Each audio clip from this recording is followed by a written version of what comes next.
Good evening, everyone. Welcome to this evening's meeting of the Board of Education. Pursuant to Executive Order 202.1 and subsequent orders closing district schools issued by the Honorable Andrew M. Cuomo, Governor of the State of New York, signed March 12, 2020, and due to the concerns of the Board of Education for the health and safety of the community emanating from the current COVID-19 pandemic, there will be no in-person public access to the aforementioned board meeting, and instead, the meeting will be live streamed and recorded. Access to live stream can be had by accessing the school district's website for a link that will bring you to a YouTube site, and the recording of the meeting can be accessed on www.farmingdaleschools.org. In addition, the public participation portion of the meeting shall be suspended by board resolution. Mrs. D'Amico, may I have a motion to suspend public participation? I make a motion that pursuant to the aforementioned executive orders, the board is suspending the public participation portion of the meeting, and therefore, accordingly, there will be no public participation at this board meeting. Second. All in favor? Aye. Aye. Motion carries. Please note the Board of Education is interested in encouraging members of the public to share their ideas, comments, and questions. You may send your feedback and questions to us through our email account, boe@farmingdaleschools.org. A member of the district's administrative team will respond to you, and then questions will be publicly addressed at next week's board meeting. Thank you for your anticipated courtesy and cooperation. Please stand for the Pledge of Allegiance. I pledge allegiance to the flag of the United States of America and to the republic for which it stands, one nation, under God, indivisible, with liberty and justice for all. Okay, thank you. Mr. Defendini, can I please have your monthly update? Absolutely. Thank you, Mr. Goldberg. Yeah, it's been quite the hectic month around here in Farmingdale for sure. You know, as always, special thanks goes out to our staff who have been absolutely incredible and flexible in working with us. Thanks goes out to our community who has been equally as wonderful in working with us and being flexible in this COVID world that we're living in right now. So obviously prior to the holiday and post-holiday, we offered up an opportunity for you know, those parents that might have specific concerns about you know, the increased number of cases to use a remote option during this stretch of time. Pretty well received both before and after the holidays. We have had a significant number of students that have chosen to enter that remote option for that period of time as a way of reminding those that might be on the meeting right now. Again, Friday, you know, as of next Tuesday, you know, that option does expire. And there's a thought at that point in time that our students would be back to their regular schedules at that point in time as of Tuesday after the break. Again, another just update item, a little bit more recent. Today, obviously, you know, you received a correspondence from me earlier in the evening notifying you that we would be operating in a remote setting today. I'm sorry, tomorrow and Friday with a return to school on Tuesday. Again, that came as a result of another uptick in the number of cases. We're relying very heavily upon our nurses who have been amazing in helping us to resolve cases as they've come up. They've really been the unsung heroes of this whole pandemic, helping to you know, drive our ship, you know, in the instances that we are seeing positive cases. We just saw a significant uptick this morning, and not only an uptick in the number of cases, but a significant uptick in the number of instances where there are people that were in close contact with somebody else from the outside who are now out for testing. And we paid attention to that as well. And what does that mean? It means that there's a likelihood that those will wind up being positive cases at some point in time, which is going to cause further contact tracing for us. So obviously, you know, these issues have caused us a level of concern, and we knew that at this point in time, in order to assure the continued safety for our students and our staff, we have to get through those contact tracing processes. You know, we have to feel confident in the fact that everybody that's being led into the building, you know, is not someone who could be a potential spreader of the virus.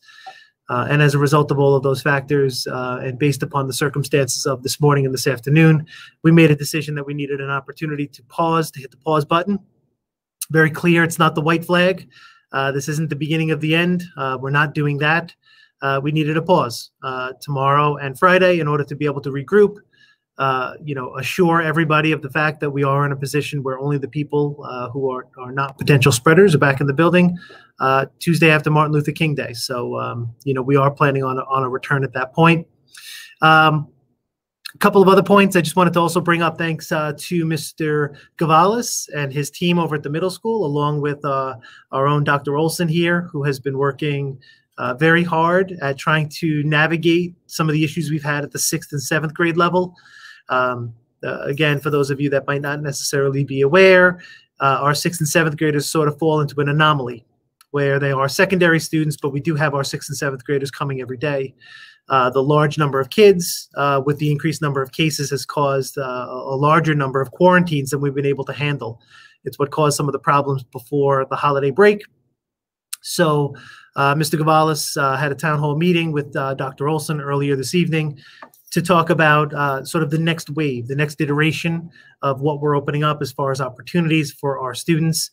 The short is we didn't want to take away any of the opportunities or any of the options that we had provided to parents earlier on in the school year. So we were consistent with our plan to be able to maintain a live instructional environment, largely by offering an optional hybrid model for those people that are interested. So again, I'm not going to go into the details here tonight. We've been able to present that to the community. I've already gotten a couple of emails indicating that Mr. Gavalis did a great job. So thank you, Mike, for leading a really great conversation. And thank you to Dr. Olson as well. Some nice emails, pertaining to her work as well tonight. Getting ourselves ready. That's the nature of the game right now, is we have to be flexible. We have to be fluid. Things are changing. We have to be able to shift and move in order to be able to deal with these changing circumstances. I don't know that there was a point in time where I would have ever planned for the number of cases that we're seeing on a given day. We're seeing more cases in a given day than we saw during the entire month of September. So, that's requiring us to be able to shift our planning a little bit and, put some new things in place, which we're in the process of doing. Some good news, we've been able to open up, Section 8 approved, the New York State Athletic Association approved, the ability for us to provide a opportunity for certain students to participate in sporting activities, low contact sporting opportunities after school hours. Again, we don't have quite the same number of kids that would have normally participated, but we're in a place right now where some of our kids in a couple of different sporting groups have been able to do some things after school. Reconnect them back to the things that make school fun. And that's a part of our challenge, is balancing those two factors. So we have that going on as well. And just one more opportunity before I put it back to you, Mr. Goldberg. Just again, a big thank you. Tricky times. I can speak from my own experience. Last week with some of the things that were going on, not only in our schools, but things that are going on in the news, challenging things that we're dealing with as a country, is making everything just a little bit more difficult. And, the people here continue to show up. We continue to have our food service operations. Our buildings are getting cleaned. Our teachers are teaching our kids in whatever setting it is that we provide to them, whether or not it's live or virtual or any iteration in between. Administrators are still leading. There's a lot of people doing a lot of work, and I'm just very thankful again to be in a place where we're fighting to do the best we can for kids. So thank you, Mr. Goldberg. Okay, thank you, Mr. Definini.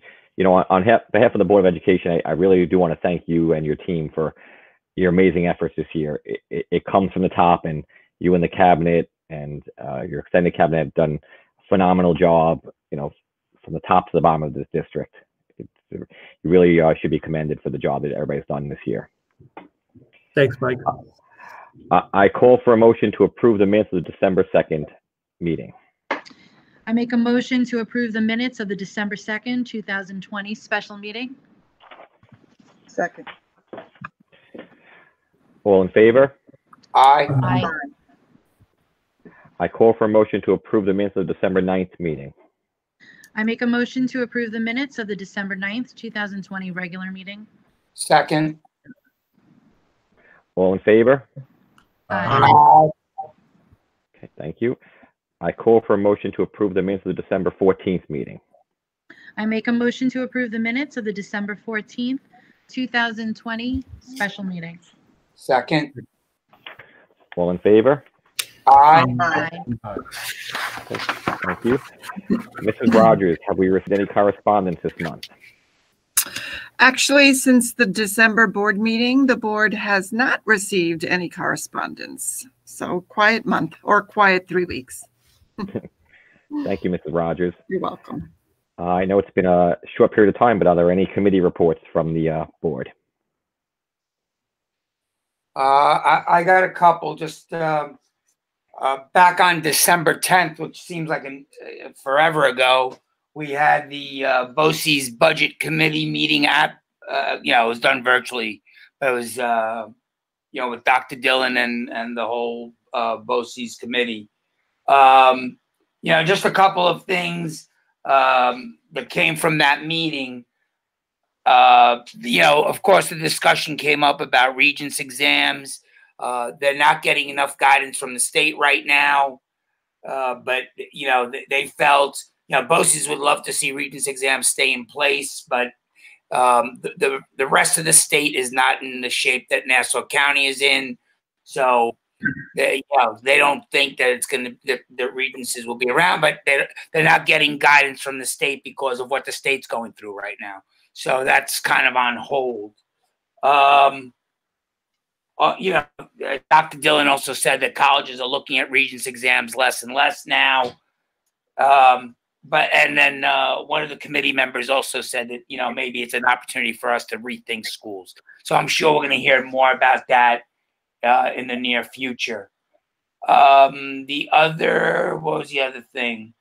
And then I also had library committee back on the 15th.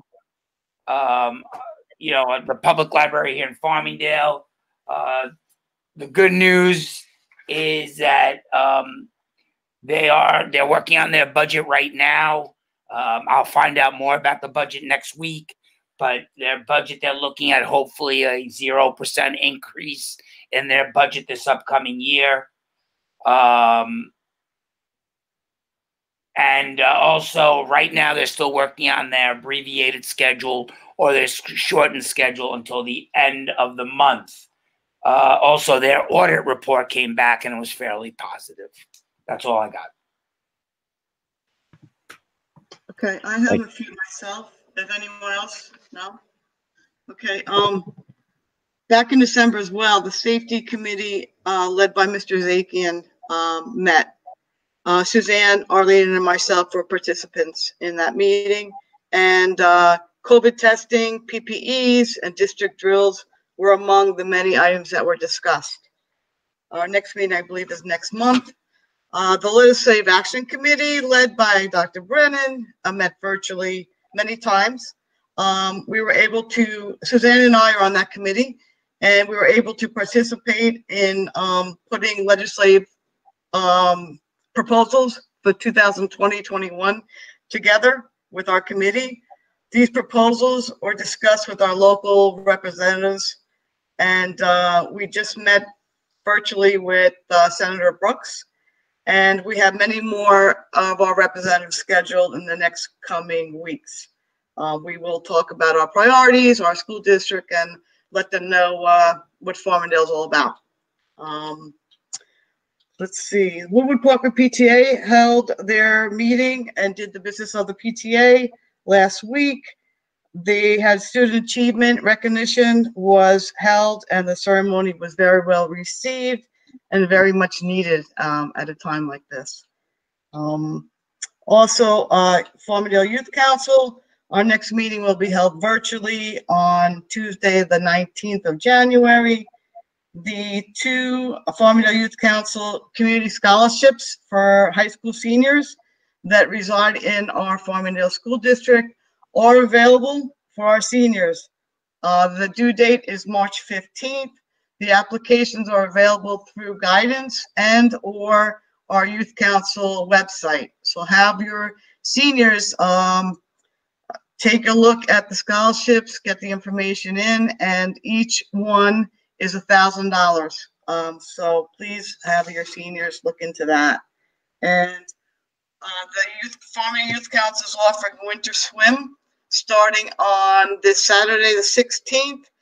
This session, 3 sessions. Go on the Farmingdale Youth Council website and look for the information there. And that's all I have to report. Thank you. Okay, thank you. Just the men's club did not meet this month because of some COVID-related issues, but their scholarship will also be coming out. I am the scholarship chairman there, and their scholarship will be coming out very shortly. So we'll put that out to the district through the guidance department. Anybody else have any committee reports for today? Hey, Mike, if anybody wants to buy raffle tickets, I'm selling some raffle tickets for the men's club. Got to buy for me first, man. Okay, thank you. Can I have a motion to approve the consent agenda? I make a motion to approve the consent agenda consisting of items 1A through K, 2A, and 3A through D be approved as a whole with action recorded separately. Second. All in favor? Aye. Okay. Hey, Mike? Yeah. I'm sorry, I didn't mean to make light of the raffle tickets. It's going to a very worthy cause, but I just wanted to make that clear. Right. It's going to different scholarships. Correct. Okay, Mr. Zakian, we are discussing the 21-22 calendar. Yes, thank you, President Goldberg. The academic calendar for the 2021-2022 school year is in draft form for the board's review. It includes the contractual 183 days of school. This calendar is being created in a quote-unquote typical fashion with the hope that school opens under traditional circumstances in September. There are also numerous factors taken into account each year that impacts the dates of the calendar and the scheduling of breaks. The proposal for the board has the district opening with 2 superintendent conference days on Wednesday, September 1 and Thursday, September 2, with the first day of student attendance on Thursday, September 9th.